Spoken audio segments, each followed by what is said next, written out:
Hola, ¿qué tal a todos? Bienvenidos a Rockeando. En esta oportunidad vamos a hablar del más reciente lanzamiento de la banda inglesa Idles, Ultramono, publicado el pasado 25 de septiembre a través del sello Partisan Records. El disco consta de 12 canciones y tiene una duración de 42 minutos y es el tercer álbum de esta banda inglesa de punk.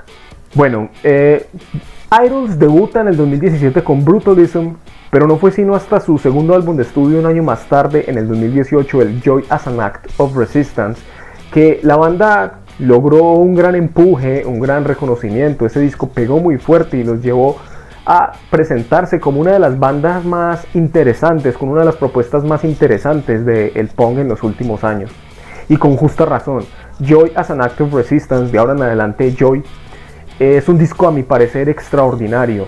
Nos presenta un punk con elementos de hardcore, sobre todo con toques de post-punk, supremamente dinámico, incisivo, directo y sobre todo con un lirismo punzante, un lirismo político muy punzante y sin duda con mucho para decir esta banda.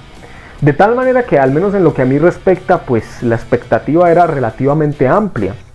Obviamente uno no espera grandes transformaciones, pero al menos que se mantuviera ese espíritu contestatario y ese sonido dinámico y poderoso que nos presentó Joy aquí en este disco, en Ultramono. ¿Qué tenemos en Ultramono? ¿Qué se conserva de los discos anteriores? ¿Qué nos presenta de nuevo Idles?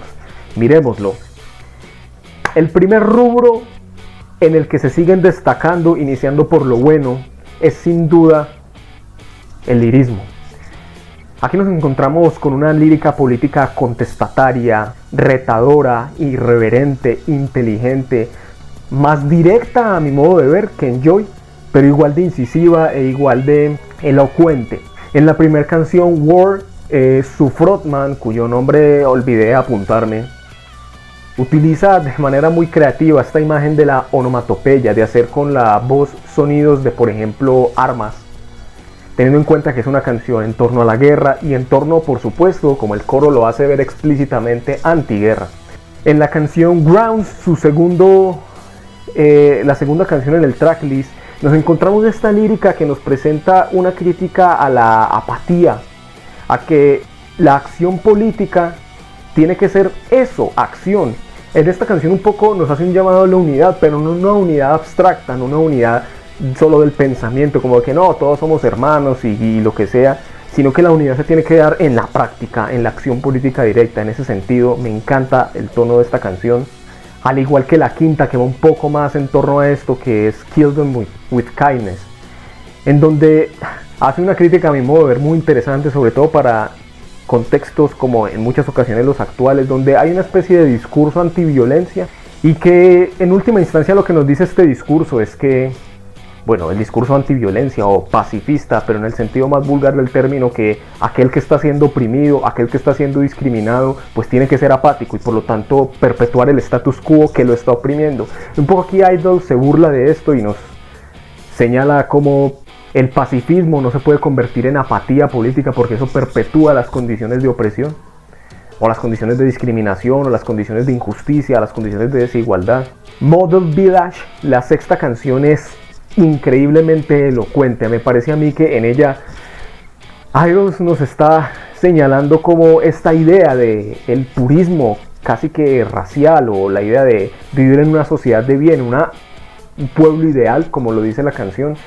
Detrás de esto lo que hay es un ala de discriminación, de que el modelo ideal de sociedad de bien, como lo dicen en algunas líneas, un carro ejemplar, una esposa ejemplar, en realidad lo que hay detrás de eso es una discriminación y una separación de lo que podríamos decir aquellos que están a la base de la estructura social, aquellas personas que están sufriendo condiciones de injusticia.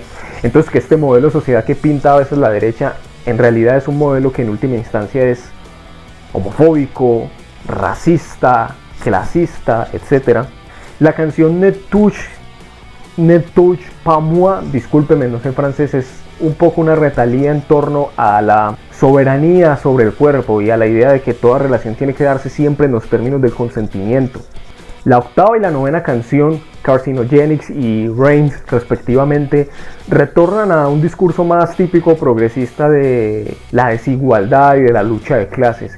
En ambas nos señalan como, por ejemplo, particularmente en Carcinogenic, nos señala como el discurso de la austeridad, igual que el discurso pacifista extremo, ciego, acrítico, lo que hace es perpetuar las condiciones de injusticia, porque no hacer nada equivale a aceptar lo que existe. Y en Reigns, que es una canción con una letra simple, podríamos decirle, pero en realidad es una letra retadora, donde lo que nos está narrando aquí el frontman es prácticamente es una diatriba contra aquellos que están en el poder. Hay líneas que dicen como que se siente tener sangre azul, que se siente llevar a la clase trabajadora a la tierra, a la arena, al polvo, como nos lo dice allí. Y las últimas canciones como que se vuelven más tristes, terminan convirtiéndose en canciones con una vibra más desesperada. Particularmente la canción The Lover, la canción número 10, es prácticamente una reacción ante la crítica. Y tengamos en cuenta que en la letra de esta canción, el frontman no nos está narrando algo, no está hablando en tercera persona respecto a una situación, sino que está reflexionando. Porque con su anterior trabajo discográfico, como les decía, Joy, la banda obtuvo mucho reconocimiento, llegaron las entrevistas, llegaron las giras muy amplias, pero a su vez las críticas. Y en The Lover, un poco este hombre nos está casi que lanzando las diatribas que están pasando por su pensamiento en torno a estas críticas, y al final de cuentas lo que él está diciendo es que se frieguen. Yo simplemente soy un amante, que traducir lover como amante pues puede tener otra connotación, pero una persona que ama. Y en A Him, la canción número 11, que es una canción, digamos, donde se muestra la pesadumbre tanto en las letras como en la música, es la canción más post-punk de todas. Las letras, por lo tanto, el contenido lírico de este disco está completamente a salvo. Gran trabajo en ese rubro. Ahora bien, pasemos a la música. Lo primero que yo noté al menos es que el sonido en este disco es un tanto más directo, va más a la cara, está más presente. A veces noto elementos de art punk, aunque la base es punk con post-punk en este disco. Y debo decir que en este rubro, en este aspecto, el disco, no sé, me dejó un poquito a deber. Tiene temazos, tiene canciones extraordinarias. El fraseo agresivo de la canción War, el coro infeccioso de Mr. Motivator, el contraste en la canción Rings entre lo esquelético, casi industrial de los versos y el carácter explosivo de los coros es fenomenal. El aura robótico y expansivo de la canción The Lover, me encanta.